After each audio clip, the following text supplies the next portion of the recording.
A routine landing. Ladies and gentlemen, we are starting our approach to the Very good, sir. Turns into a sudden fight to the death. We're going to lose it all of a sudden. There it is. A passenger jet mysteriously falls from the sky and rockets towards a busy highway. Push it up. Push it way up. Delta, go around. It's going to crash. A mysterious force brings down a plane claiming 137 lives. In the wreckage lies the one clue that can stop it from killing again.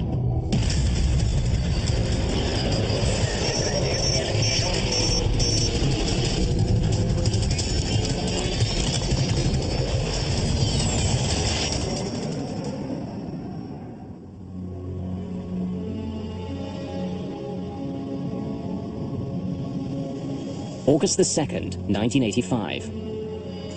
Dallas, Texas.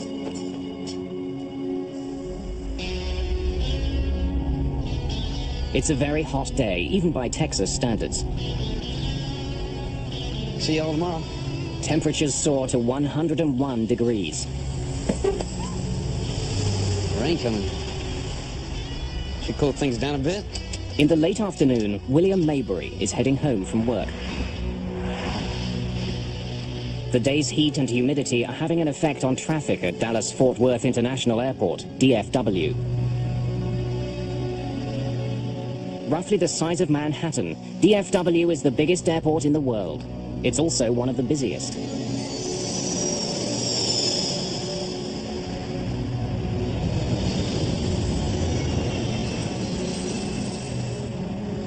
The heat has triggered some afternoon thunderstorms at the airport, creating a backlog of planes waiting to take off. American 631, you are cleared for takeoff. Air traffic controller Gene Skipworth is in the tower today. He's been working there for 14 years. With him is controller Mike Porter.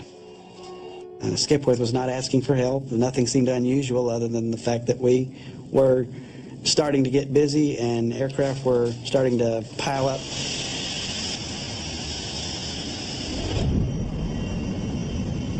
One of the many planes heading towards Skipworth's control is Delta Airlines Flight 191. Weather 6,000 scattered, 1,000 scattered, visibility 10, temperature 101, wind 101? 101 degrees, yes, sir.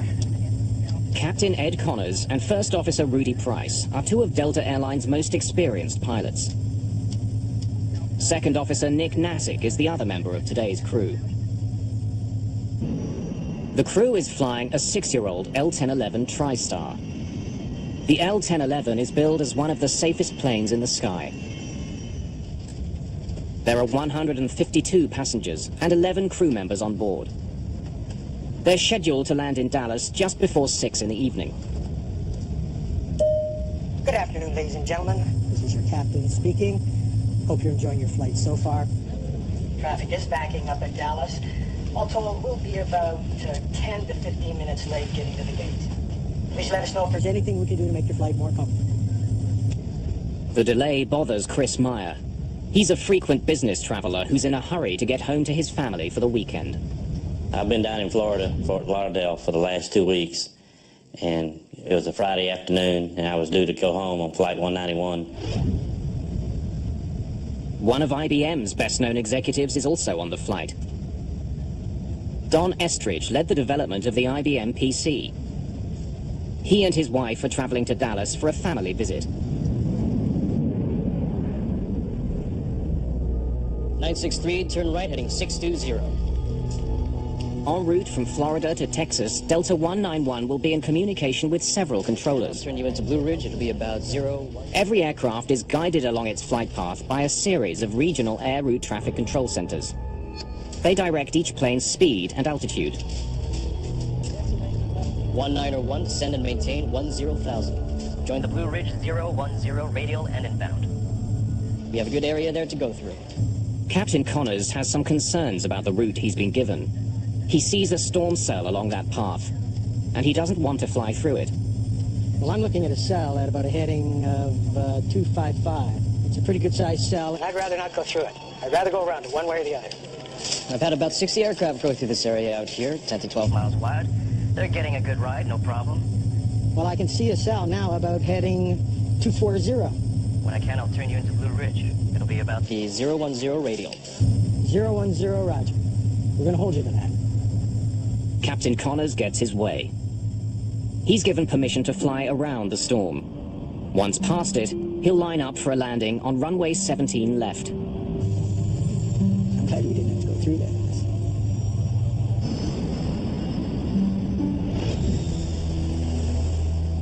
Friday afternoons are a busy time at airports. The afternoon rain is making this Friday even busier. 23-9er down to 618.96. The main priority for the controller on duty is to keep the incoming planes a safe distance apart. He wants them at least 4.5 kilometers from each other. That distance allows enough time for the violent air turbulence behind one plane to die down before the next plane touches down. Right now, Connors and Price are getting too close to the plane just ahead of them, a corporate Learjet. Delta 191 heavy.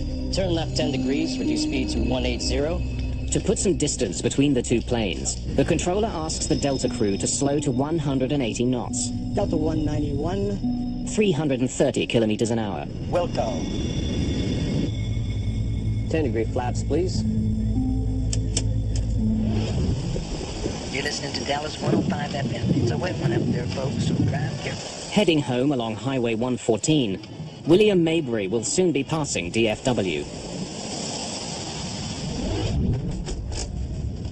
Flight 191 is now just 50 kilometers from the foot of the runway. Ladies and gentlemen, we are starting our approach to DFW. Please make sure your seats are in the upright position and your seatbelts are securely fastened. The crew begins their final descent into the Dallas-Fort Worth area. Attention all aircraft listening. There's a little rain shower just north of the airport. Connors now switches radio frequencies and contacts a local DFW airport traffic controller for approach instructions. As the passengers and crew of Flight 191 prepare for their landing, a deadly force takes shape in their path. Critical decisions and missed information conspire against them. The crew will soon be engaged in a 47-second struggle, which will become one of the most important moments in the history of modern aviation. August the 2nd, 1985. The crew of Delta Airlines Flight 191 has been skirting a line of heavy storms between Florida and their destination, Texas. 30 kilometers from the Dallas-Fort Worth Airport, First Officer Rudy Price notices rain ahead. We're gonna get our airplane washed. What? We're gonna get our airplane washed. It seemed like the closer we got into DFW, the worse the weather got. And it was turning into the rain instead of going around it. And the pilots never said anything about the bad weather. Delta 191 is still closing in on the Learjet ahead of it. Price and Connors need to slow down even further to put some distance between the two planes. Delta 191 heavy, reduce speed to 150. Speed 150. 9 kilometers from runway 17 left, Delta 191 is handed over to another controller, Gene Skipworth, for final approach and landing.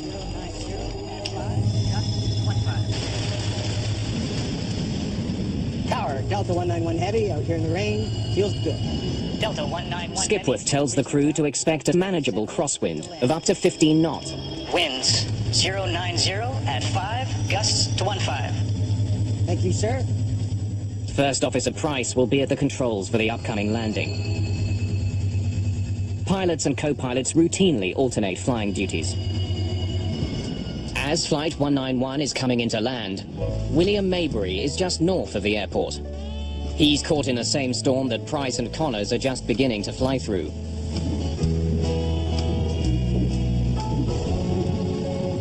Before landing check. Landing gear. Down, 3 green. Flaps, slats. 33, green lights. The crew suddenly notices that they'll be flying into more than a bit of rain. It's lightning coming out of that one. What? It's lightning coming out of that one. Where? Right ahead of us. 1,000 feet. I'll call them out to you. All right.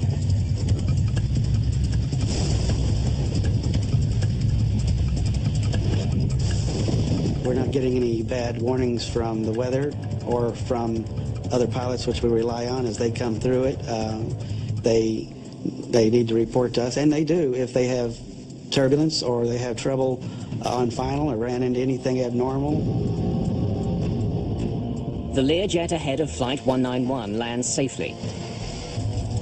Connors and Price are now less than a minute behind. Without warning, the intensity of the storm increases. The L-1011 is being pounded by a driving rain.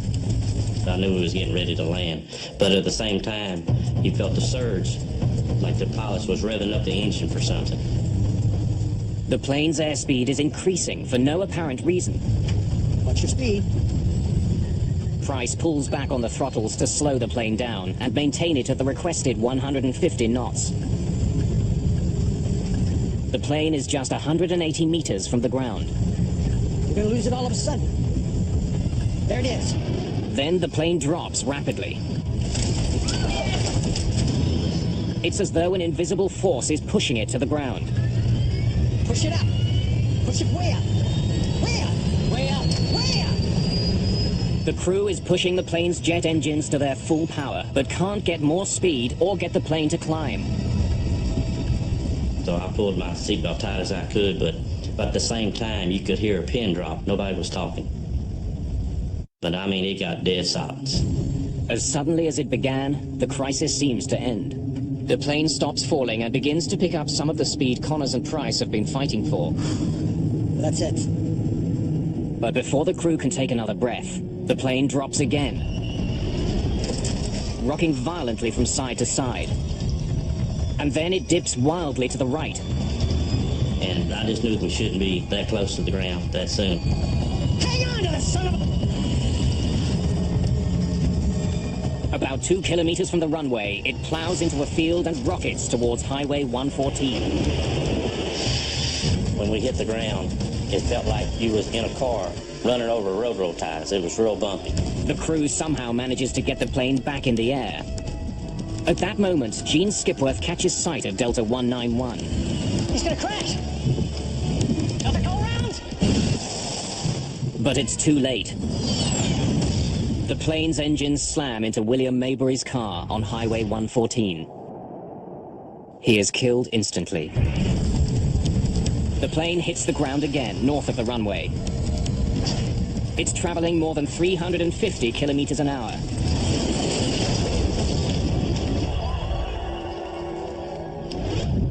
I must have caught sight of him just at the last millisecond, and he cartwheeled into the tank in just an instant, and then, of course, there was fire, not a ball of fire, but a wall of fire. It seemed like it was only a few seconds, 5 seconds at the most. I don't know how long it was. Everything was stopped. The resulting explosion is so powerful that the rear section of the plane is blasted backwards, away from the fireball. Then all of a sudden you look up, and it's just nothing there. Everything's gone. You just see the whole big picture outside. Like the plane just opened up.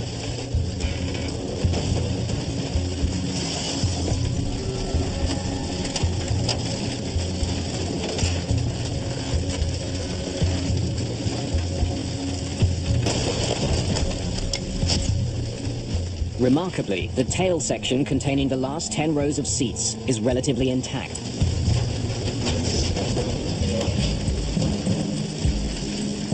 People just thrown around on the ground. Some were clothes on, some without clothes on, some were burned.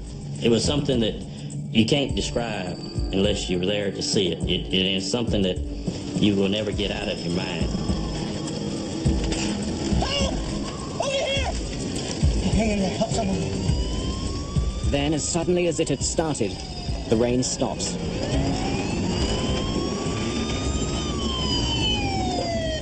It takes firefighters less than a minute to get to the crash. And when I arrived on the scene, I truly believe that there wasn't anybody that had survived this plane crash because there was just devastation everywhere.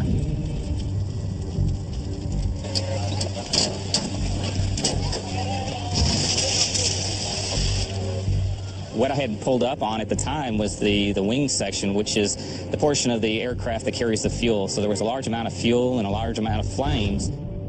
The front of the plane has all but disintegrated. I knew I had to get out there. At the time, I was a stringer for Time magazine, worked with them on a part-time basis, called their Atlanta headquarters for this portion of the country. They said one word: go. Firefighters need only a few minutes to get the raging fire under control. They then turn their attention to pulling survivors from the plane. It wasn't until the fire started to subside a little bit that I saw the tail section where there was some hope of some people surviving.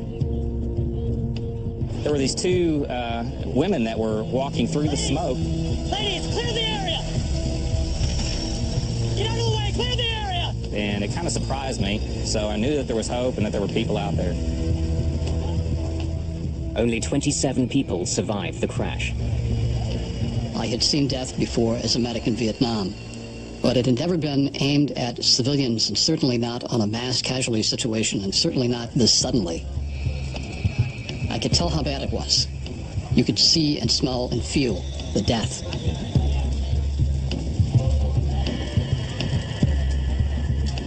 We felt like we did everything that we could, and we were just pleased that there were survivors.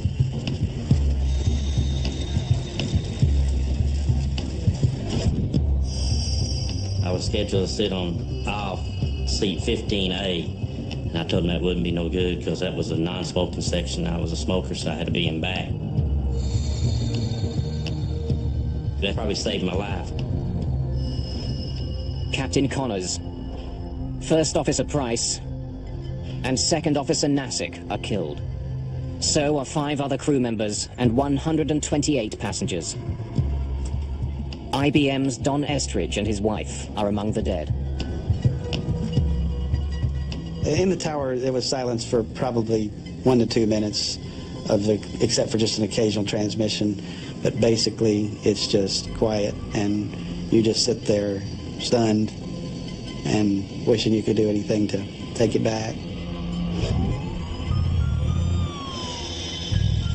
This is a monumental crash.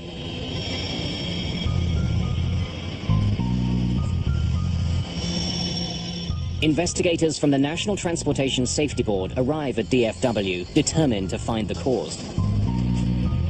One of our field investigators would have been on scene trying to locate the flight data recorder and the cockpit voice recorder, which is, a very important part of the investigation. Investigators begin looking for evidence of mechanical failure. They examined the wreckage for clues that the plane was not responding to the pilot's command.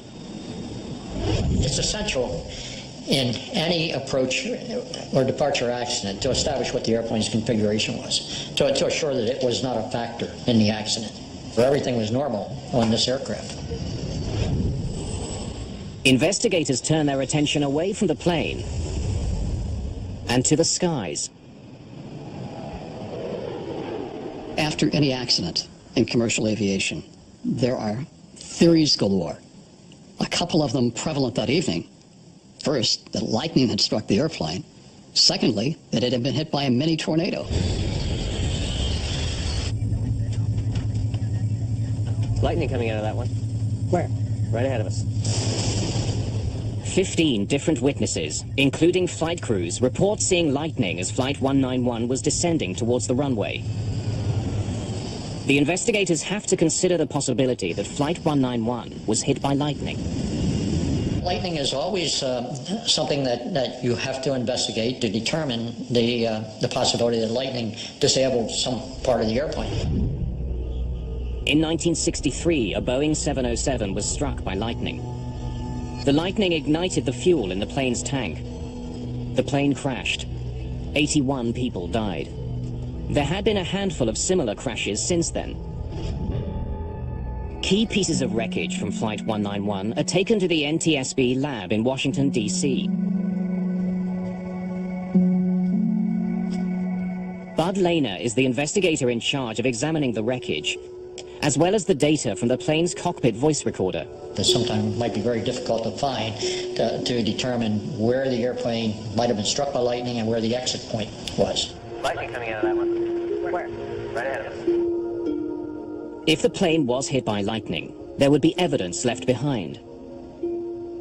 A device called a static discharge wick is attached to the trailing edge of an airplane's wings.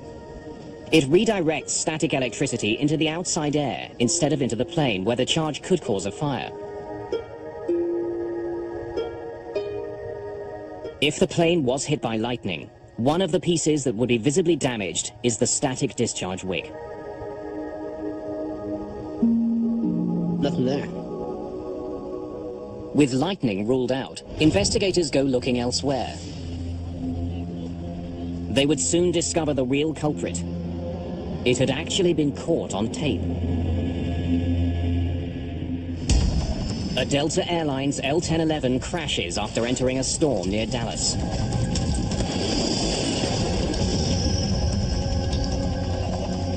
"137 people die.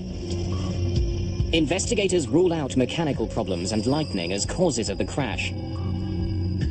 Nothing there. The NTSB's Bud Lehner turns his attention to the plane just ahead of Delta 191, the corporate Learjet.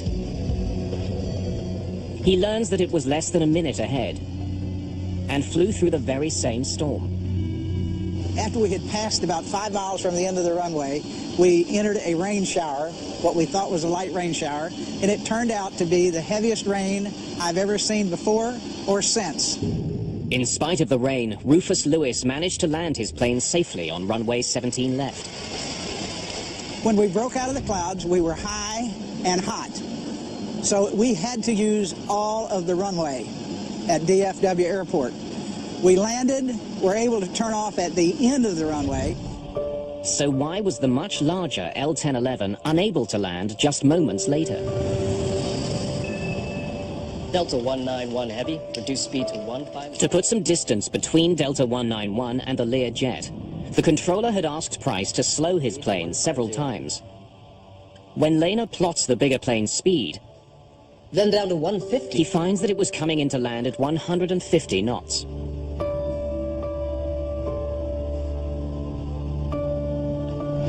Delta 191 Heavy, reduce speed to 150. Investigators consider the possibility that Flight 191 had been traveling too slowly for a safe landing. If you don't have a lot of extra energy, you don't have anything to trade in case you get in trouble. So a lot of times in adverse conditions, the pilots, they had another 10 knots for mom and the kids. Crews don't have to follow a controller's speed request if they think it's unsafe. Price did reduce his speed. He knew this plane extremely well.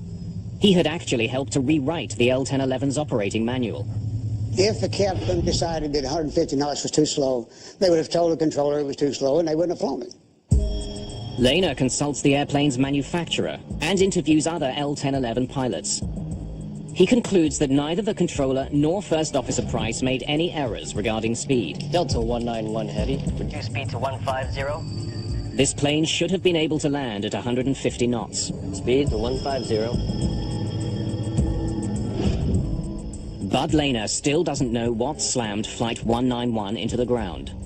But soon he finds the clues he needs on the plane's flight data recorder. It logs every adjustment pilots make to the plane's controls. The device also records external elements like temperature, wind speed, altitude, and air pressure. Whatever Connors and Price were fighting, there's a good chance it left its fingerprints on the flight data recorder. This flight data recorder gave us several parameters we didn't have before. Engine power, longitudinal acceleration, and those kinds of parameters really enabled us to do a more in-depth analysis. The plane's data recorder has documented a combination of rapidly shifting winds. Then it shifts to a downdraft. In a matter of seconds, the plane was hit with strong winds from the front, then from above, and then from behind. There you have it. For Bud Lehner, that sequence could only mean one thing: a microburst. A microburst is a violent shaft of air falling from a storm cloud. Back in 1985, few people knew more about encounters between microbursts and airplanes than John McCarthy. if you're at the kitchen sink and you turn on the water and it goes straight down and it splashes out in all directions. And that's kind of what a microburst is, except that it is extremely bad news if you're an airplane flying through it at low altitude. A plane first faces a strong headwind which lifts the plane skyward, then a downdraft which slams it towards the ground. Finally, the microburst delivers its most dangerous punch, the tailwind. And you would get a rapid descent, a loss of lift, and a rapid descent towards the ground, and easily crash the airplane. A plane's wings need a steady flow of air moving over them. That's what gives them their lift. By inhibiting that flow, the tailwind reduces lift. There's no better recipe for a microburst than the weather conditions at Dallas-Fort Worth on the day of the crash. It had been extremely hot all day, and hot air rises. When that hot air meets the cold, moist air in the storm clouds, it cools instantly and rushes violently back to Earth. A microburst. It is a tiny thing, meteorologically speaking, compared to a big storm or a snowstorm or a hurricane. It's just like a needle in a haystack. At its maximum strength, it's no more than 2 miles across, and it lasts no more than 15 minutes. So if you look at that little space and time window, it's very small. And so the probability of hitting one is low. The odds may be slim, but planes do fly into microbursts. In 1975, an Eastern Airlines flight landing in New York flew into a microburst. It slammed the plane into the ground, killing 113 people. Then, in 1982, a microburst killed another 153 people when it struck a Pan Am 727, taking off from New Orleans. It was clear that 136 people on Flight 191 had become the latest victims of a microburst. Investigators had their culprit. Unbelievable. And thanks to Flight 191's advanced data recorder, they could paint a remarkably accurate picture of it. The killer had essentially been caught on tape. But what the flight data recorder doesn't explain is how such an experienced crew fell victim to a killer they were all trained to overcome. When Lehner compares the pilot's actions to the actions of the microburst, watch your speed, he uncovers details of a fight to the death. A fight that the Delta pilots almost won. Lose it all of a sudden. There it is. He seemed to know what he was going to hit. Watch your speed. The increase in airspeed prompted First Officer Price to reduce power to his engines. Power that he would desperately need in just a few seconds. You're going to lose it all of a sudden. There it is. When Price and Connors entered the downdraft, push it up. They were less than 250 meters from the ground. The captain knew the characteristics of a microburst. He'd obviously been given an introduction to wind shear and microburst characteristics in his flight training. When Connors and Price encountered the microburst's tailwind, there was very little they could do. They had insufficient speed and altitude with which to maneuver. If a pilot encounters a strong tailwind at 3,000 meters, he can point his nose down and dive to pick up speed and generate lift. It's called trading altitude for airspeed. But that trade wasn't available to Price and Connors. They were just 150 meters off the ground when the tailwind struck. The only way for them to gain airspeed was from their engines. Push it up. Way up. Co-pilot responds, the airplane stabilizes. And I can see that most pilots would say, well, we're through with that, and rain's going to stop, we're going to land. Momentarily, their efforts seem to pay off. Their airspeed increases, their plunge is halted. But with Flight 191 less than 150 meters from the ground, this particular microburst delivered the ultimate blow. A fierce crosswind that forces their plane to bank dangerously to the right. Combined with the microburst's other winds, the crew was defenseless.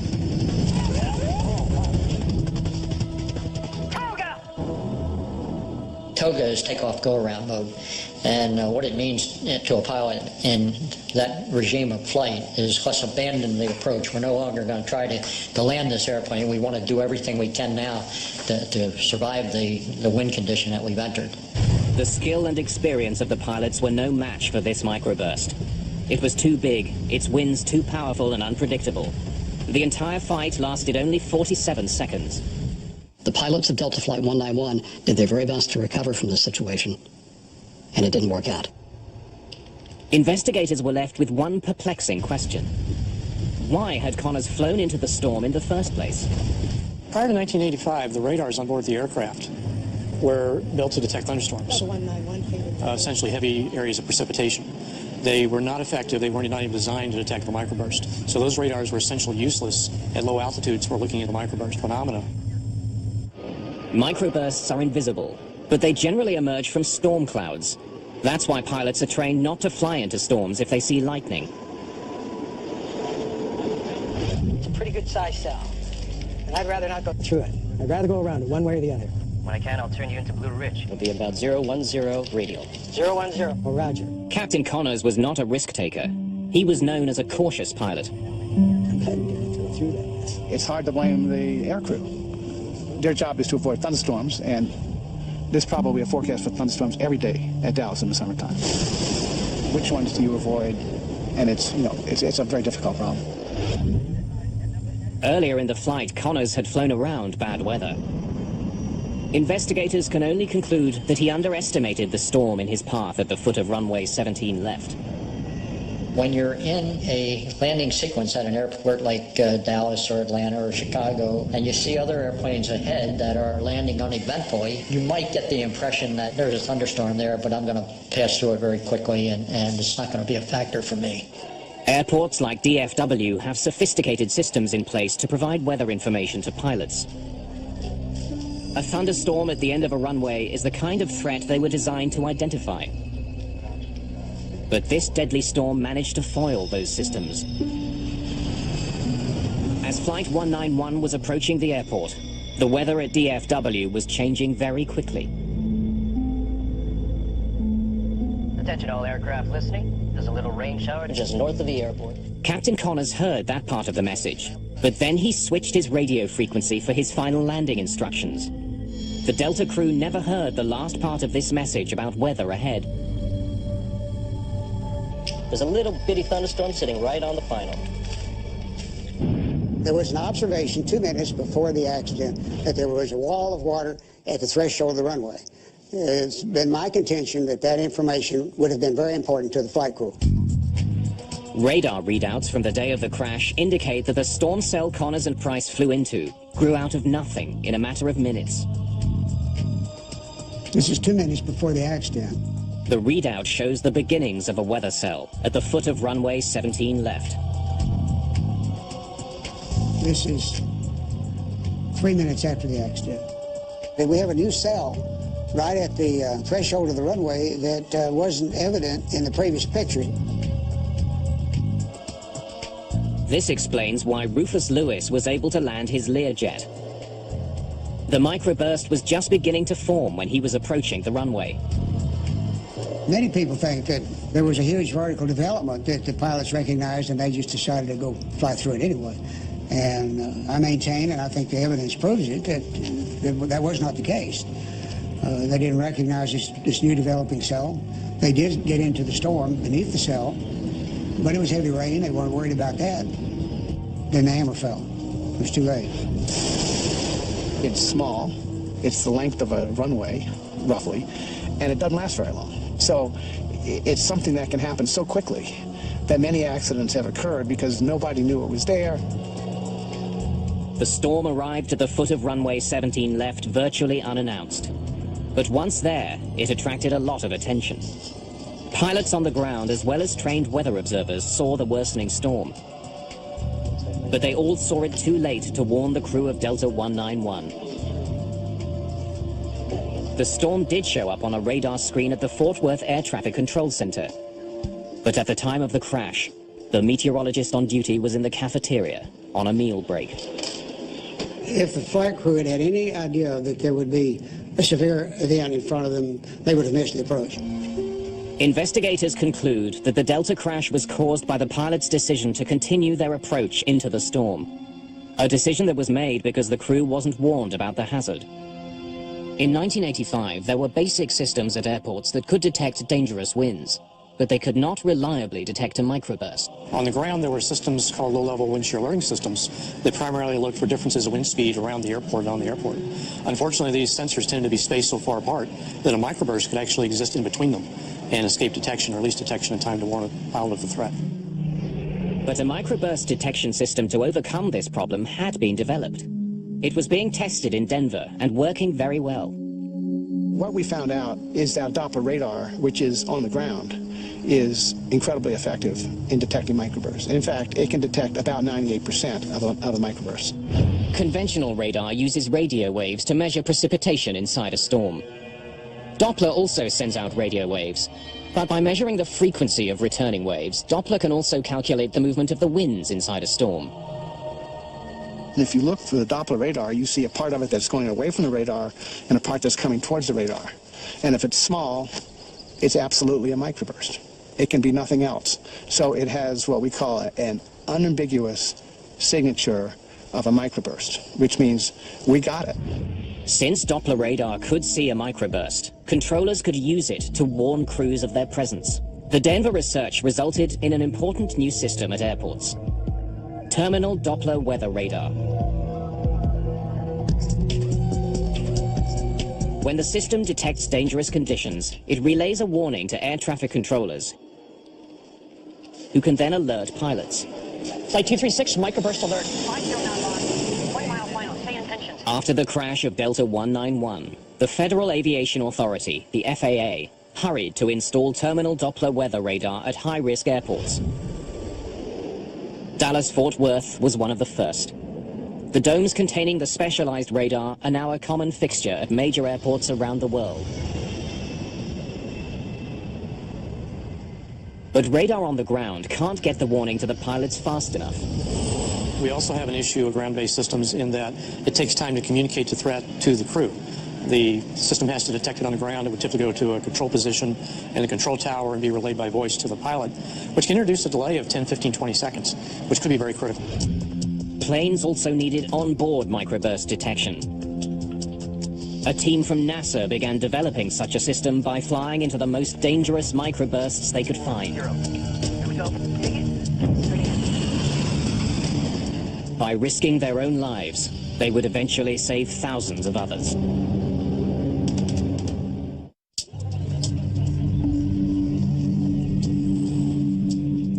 Delta Airlines Flight 191 is the latest in a string of crashes attributed to a microburst. Since 1964, microbursts were shown to be the cause of 26 accidents, claiming more than 500 lives. The public is unnerved. Politicians are demanding answers. The killer has to be stopped. The body count is building, and this particular crash tipped the scales as far as the federal government was concerned. The crash of Delta 191 showed that seconds count when planes encounter a microburst. You're going to lose it all of a sudden. There it is. Increasing alert times Push it up. Way could up. save more lives, especially if the microburst detector was mounted right on the plane. If you can provide the airplane with 10, 15, 20 seconds of advance warning, pilots push the throttles up, they build airspeed, they build altitude, they build energy. It's like money in the bank. By the time they get to the microburst during a recovery, they can survive. Aviation experts had to find a way to give all pilots those critical 20 seconds. To develop that technology, they would embark on a high-risk, unprecedented research project. They would fly a 737 into the most severe microbursts they could find. We did a very careful risk analysis of all the possible dangers that could occur. And initially, the first reaction was, you want to do what with an airplane? You want to fly it through a microburst? In the summer of 1991, NASA modified a Boeing 737 and went hunting for microbursts. The idea was to identify onboard technology that could warn pilots of a microburst in their path. The airborne solution brings detection right into the cockpit, so the pilot sees exactly what's in front of the aircraft, and when an alert is given, there's no time delay. Ground speed 234. The NASA researchers were testing 3 separate systems for detecting microbursts. Modified Doppler radar housed in the 737's nose, a laser radar under its forward cargo bay, and a side-mounted infrared device to measure changes in air temperature. Each of those systems was wired to banks of computers in the plane's cabin. A spotter on the ground could find a microburst and quickly direct the plane towards it. Roger, Control 515. We're rolling. Right, understand, you're rolling. TDW on and control. Range 45 miles. Ground speed 240. Here we go. Take it. Straight ahead. Taking up left about 10 degrees, 15 degrees. Well, when you spied a microburst, it was all business. It was how do we get there, how do we get to the right altitude, the right airspeed, the right position, when to begin data collection. So people were quite busy during these flights. But yeah, it was exciting. We wanted to find them, we wanted to penetrate them. With every microburst, the 3 onboard detection systems were put to the test. Researchers on the plane could instantly see which instrument was doing the best job of picking up the microburst ahead. Behind the flight deck, we had pallets of equipment where the radar engineers, the laser engineers, the data recording engineers could sit and ensure that each system was performing as expected. Ground speed 234. Dead ahead maybe 1 degree to the left. Let's go straight through this one. Here we go. Take it. Straight ahead. We started with very, very weak microburst. Again, we had the ground-based radar telling us what we were about to go into. So we started with very weak microburst, gained experience, then gradually worked up to stronger and stronger ones. You would see the rain begin to fall, and you would feel a sinking feeling. It'd be a little settling, a little like an elevator starting down. A few minutes here before we touch down. What do you see? So any apprehension that the crew may have had initially by going through them was actually replaced later with joy at finding them. Here comes the center of the target, right? Now, 242 on the ground speed. Wind's gone away. Look for a tailwind. Watch. Lost some altitude there, too. There, the wind's gone around the tail at 10 knots.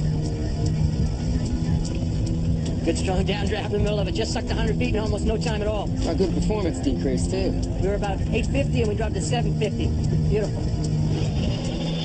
The Langley researchers flew into dozens of microbursts over the course of their research. The project proved that the forward-looking Doppler radar was the only system that could consistently give pilots advanced warnings of a microburst ahead. What we found was that the Doppler radars could detect an extremely wide variety of microbursts. Lightning coming out of that one.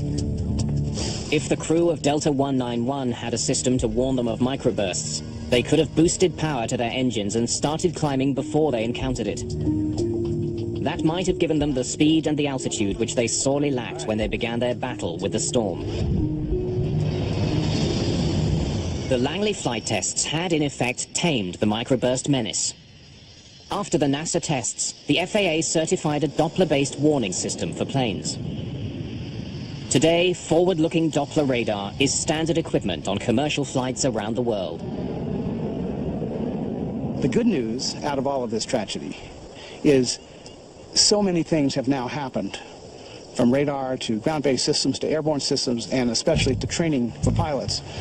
We think that microburst accidents are a thing of the past. If there is one crash that we can look back on now and say, this made things safer because we learned from it, it was Delta 191. The changes made after the crash of Delta 191 have saved countless lives. Captain Connors and First Officer Price lost their fight against a microburst, but their struggle did manage to expose and disarm an invisible killer.